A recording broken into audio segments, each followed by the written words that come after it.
à travers cet exercice l'opinion publique nationale et internationale qui doit être édifiée pour une fois sur les causes profondes, les facteurs qui créent l'insécurité, la déstabilisation et l'expansion du terrorisme dans le Sahel.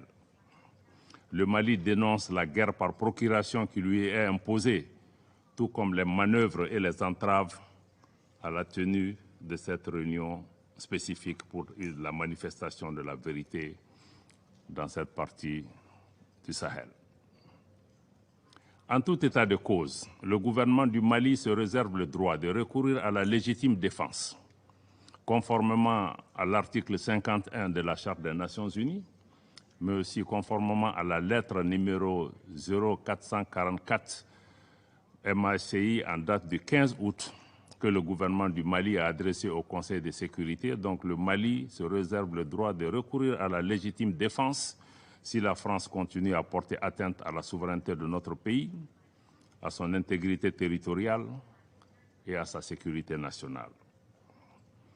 Sur la question des droits de l'homme, je me réjouis de la baisse constatée des cas d'atteinte aux droits humains sur la période couverte par le rapport. Cependant, contrairement à des allégations sans fondement et entretenues à dessein, les opérations militaires des forces de défense et de sécurité du Mali sont conduites dans le strict respect des droits de l'homme et du droit international humanitaire. Conformément à sa politique de tolérance zéro, le gouvernement du Mali, à travers la justice militaire, a jugé plusieurs cas d'infraction relevant de la compétence des tribunaux militaires et de nombreuses procédures ont été ouvertes dans ce sens, dont certaines sont en cours d'instruction préparatoire au niveau du tribunal militaire. S'ajoutent notamment à ces mesures les enquêtes ouvertes pour la recherche de la vérité ainsi que la relecture du code pénal, du code de procédure pénale et du code de la justice militaire pour prendre en charge ces situations. Je salue ici l'appui de la MINUSMA dans le cadre de la tenue de la deuxième audience du tribunal militaire de Mopti et de 3 autres audiences au niveau de la juridiction de Douenza, ainsi que sa contribution à l'amélioration des conditions de détention et de sécurité dans certaines prisons au centre du pays. Je dois dire en outre que la justice a ses propres exigences, lesquelles commandent que les allégations contenues dans le rapport, qui ne sont pas paroles d'évangile, soient étayées par des preuves objectives, ou tout au moins qu'elles soient fondées en leurs principes, ce qui n'est pas toujours établi dans le rapport. Cependant, je le redis avec force, le gouvernement du Mali reste fermement opposé à l'instrumentalisation et à la politisation de la question des droits de l'homme à des fins de déstabilisation, d'intimidation ou de chantage. Au demeurant, il est tout aussi regrettable de constater que certains mécanismes des Nations Unies, mis en place soi-disant pour aider les pays en crise, fassent l'objet des mêmes instrumentalisations par des influences extérieures. Dans ce chapitre, le gouvernement du Mali constate avec regret que le groupe d'experts des Nations Unies sur les sanctions concernant le Mali, créé par la résolution 2374-2017, outrepasse de plus en plus son mandat, tant dans la substance des événements à examiner que dans sa zone d'opération, qui est exclusivement limitée aux régions du nord de notre pays qui sont concernées par la mise en œuvre de l'accord. Le gouvernement a toujours coopéré et de bonne foi avec les mécanismes relatifs au régime des sanctions, notamment le comité des sanctions, avec lequel nous entretenons une bonne relation.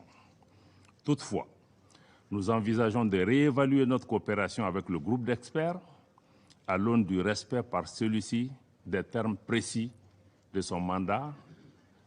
Nous vous avons saisi par écrit le Conseil de sécurité par rapport à cette question.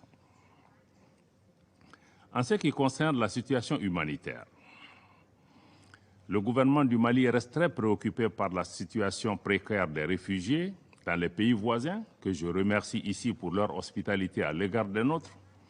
Le gouvernement reste également attentif au cas des milliers de personnes déplacées, y compris leurs enfants, dans le contexte de la rentrée scolaire.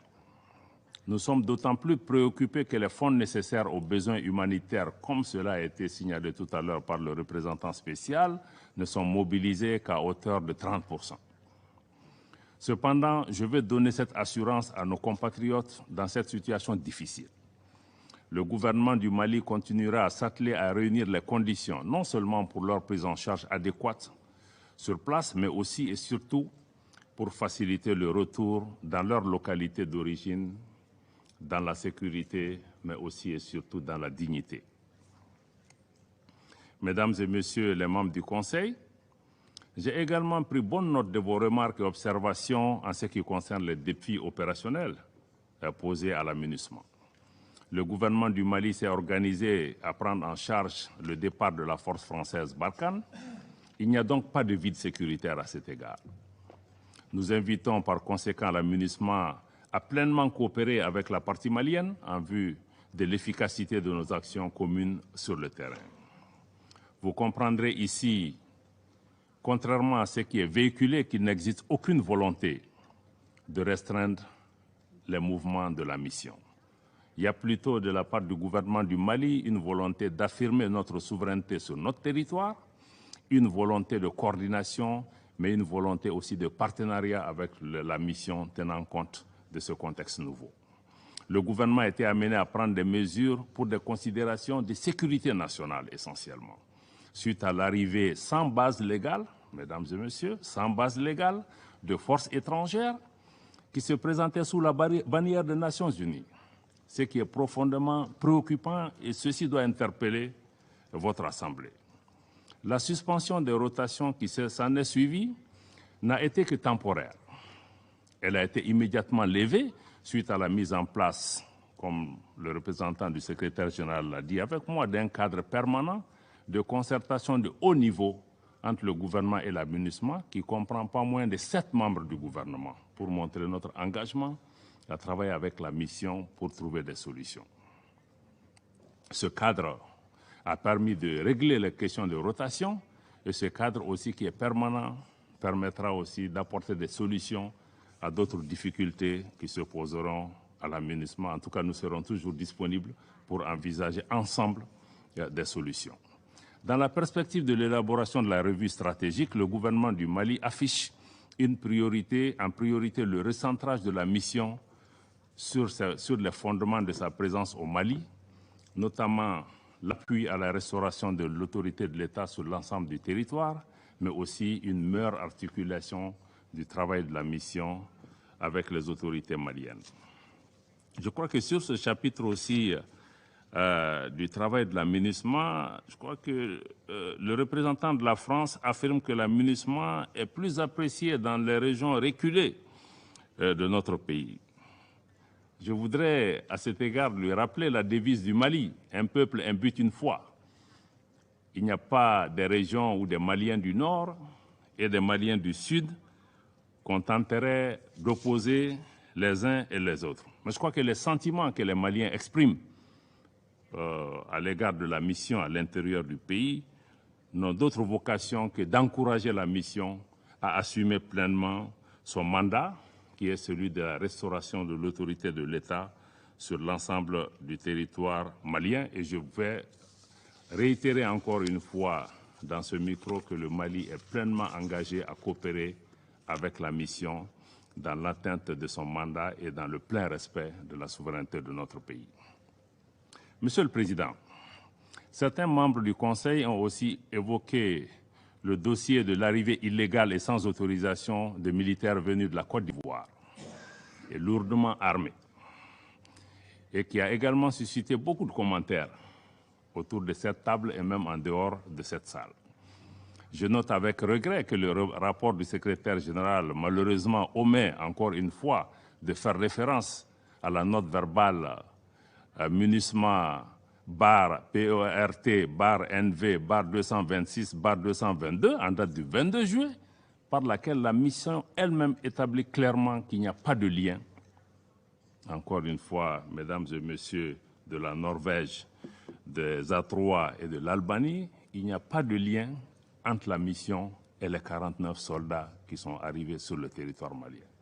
Et je crois que le 12 juillet, le porte-parole du secrétaire général a aussi affirmé très clairement, en renforçant cette thèse, qu'il n'y en a pas. Je crois que ça doit être très clair dans la tête des membres du Conseil qu'il ne s'agit pas de troupes des Nations Unies. Toutes les troupes des Nations Unies qui arrivent au Mali, qui suivent le protocole, sont agréées, leurs trucs sont facilités. Même hier, quand il y a eu l'incident, c'est en quelques heures que l'autorisation a été donnée pour l'évacuation des soldats.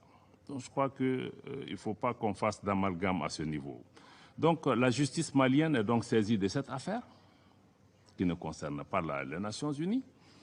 Mais malgré les dysfonctionnements et les manquements qui ont été reconnus à la fois par les Nations Unies et la Côte d'Ivoire, le gouvernement du Mali s'est toujours dit ouvert à une solution politique, à une solution diplomatique, notamment à travers la médiation du président de la République togolaise, dans l'esprit des relations fraternelles et de bon voisinage qui ont toujours caractérisé le Mali et la Côte d'Ivoire.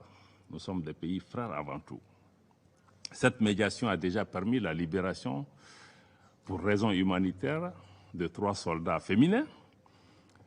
Pour donner toutes les chances cependant au processus diplomatique, le Mali lance un appel aux différents intervenants à éviter tout parti pris et à inscrire leur démarche dans une approche seulement constructive pour aider à trouver la solution. C'est surtout ce qui est attendu de nos partenaires, mais c'est surtout ce qui est attendu des Nations Unies. Monsieur le Président, Mesdames et Messieurs les membres du Conseil, je voudrais conclure en soulignant que le peuple malien a décidé de prendre en main son destin. Les Maliennes et les Maliens soutiennent pleinement le gouvernement de transition dans les réformes politiques et institutionnelles en cours, dans les efforts et les actions en cours pour la sécurisation de notre territoire national, dans la protection des personnes et des biens, mais aussi dans la fourniture de services sociaux de base aux populations. Pour conforter ce soutien inconditionnel, le gouvernement s'attelle à l'organisation d'élections générales, transparentes et crédibles qui marqueront la fin de cette période transitoire en mars 2024, suivie du transfert pacifique du pouvoir aux nouvelles autorités élues. Le peuple malien dans son ensemble apprécie le soutien et l'accompagnement de l'ensemble de nos partenaires, je dis encore une fois de l'ensemble de nos partenaires, pour la réalisation des chantiers majeurs pour l'avenir de notre pays. À cet égard, je voudrais rappeler les principes clés édictés par son Excellence le colonel Assimi Goïta, président de la transition et chef de l'État, qui guide désormais l'action publique au Mali. C'est important de retenir ces principes parce que ces principes vont guider notre interaction avec vous comme avec d'autres partenaires. Ces principes sont les suivants. 1. Le respect de la souveraineté du Mali. 2. Le respect des choix stratégiques et des choix de partenaires opérés par le Mali. 3. La prise en compte des intérêts vitaux du peuple malien dans toutes les décisions qui seront prises. Je termine donc en renouvelant la reconnaissance du peuple et du gouvernement du Mali pour l'accompagnement constant des Nations Unies, mais aussi de l'ensemble des partenaires qui ont prêté la main à notre pays. Je voudrais enfin, Monsieur le Président, Mesdames, Messieurs les membres du Conseil, m'incliner devant la mémoire de toutes les victimes, civiles comme militaires, étrangères comme maliennes, tombées au champ d'honneur au Mali. En vous remerciant encore une fois de votre aimable attention. Je remercie Son Excellence M. Diop de sa déclaration. Le représentant de la France a demandé la parole pour faire une autre déclaration. Je lui donne la parole. Merci, Monsieur le Président. Je tiens à rétablir la vérité après les accusations mensongères et diffamatoires du gouvernement de transition malien, telles que contenues dans la lettre transmise au Conseil de sécurité le 15 août et répétée à l'instant devant ce Conseil par le ministre des Affaires étrangères du Mali. Je rappelle que le redéploiement de l'opération Barkhane en dehors du territoire malien s'est achevé le 15 août avec le départ du Mali du dernier soldat français. Le communiqué publié à cette occasion par la présidence de la République française a été transmis aux membres de ce Conseil. Cette manœuvre de redéploiement avait été décidée le 17 février dernier à la suite d'une concertation approfondie avec l'ensemble des partenaires engagés dans la lutte contre le terrorisme au Sahel. Elle reposait sur le constat que les conditions politiques et opérationnelles n'étaient plus réunies pour rester engagée au Mali. La France en avait rendu compte devant ce Conseil. Elle a toujours fait preuve de transparence à l'égard de la communauté internationale, et ce, depuis le début de son intervention militaire au Mali en 2013, intervention qui reposait sur une demande des autorités maliennes. Dans ce contexte, je regrette profondément les accusations graves et infondées portées contre la France de manière répétée par les autorités de transition maliennes. Je rappelle que la France s'est engagée pendant 9 ans aux côtés du Mali, à la demande de ce pays, pour combattre les groupes armés terroristes et que 59 soldats français ont payé le prix de leur vie dans ce combat. La France n'a jamais violé l'espace aérien malien. Je conteste formellement toute violation du cadre juridique bilatéral. La France se conforme aux prescriptions de l'accord conclu par l'échange de lettres en 2013. Malgré la dénonciation unilatérale et injustifiée de cet accord par le Mali, le 2 mai dernier, la France restera engagée au Sahel, dans le golfe de Guinée et la région du lac Tchad, aux côtés de tous les États responsables qui font le choix de la lutte contre le terrorisme et du respect de la stabilité et de la coexistence entre les communautés. Nous poursuivrons le combat contre le terrorisme en coordination avec l'ensemble de nos partenaires et nous continuerons également à soutenir les populations civiles qui sont les premières victimes du terrorisme. Je vous remercie. Je remercie le représentant de la France de sa déclaration. Il n'y a plus d'oratrice ou d'orateur.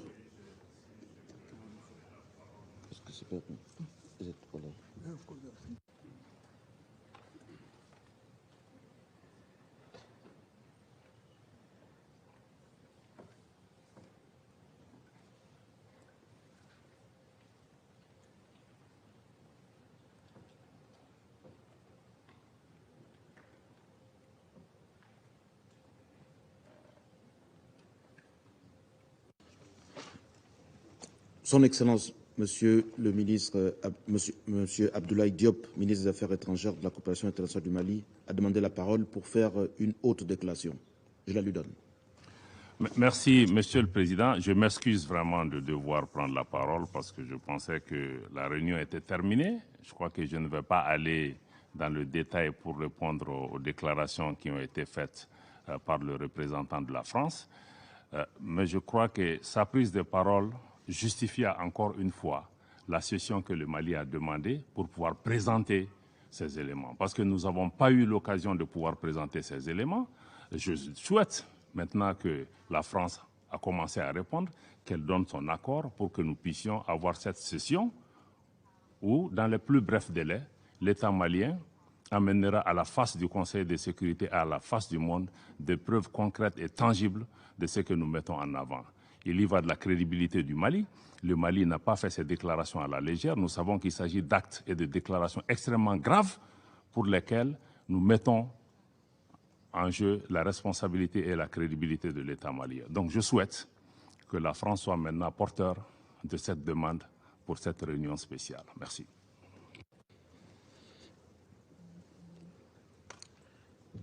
Il n'y a plus. Je remercie Son Excellence Monsieur Diop de sa déclaration. Chers collègues, il n'y a plus d'oratrices ou d'orateurs inscrits sur la liste. Je vais maintenant lever la séance afin que le Conseil puisse poursuivre l'examen de la question dans le cadre des consultations à huis clos. La séance est levée. est levé.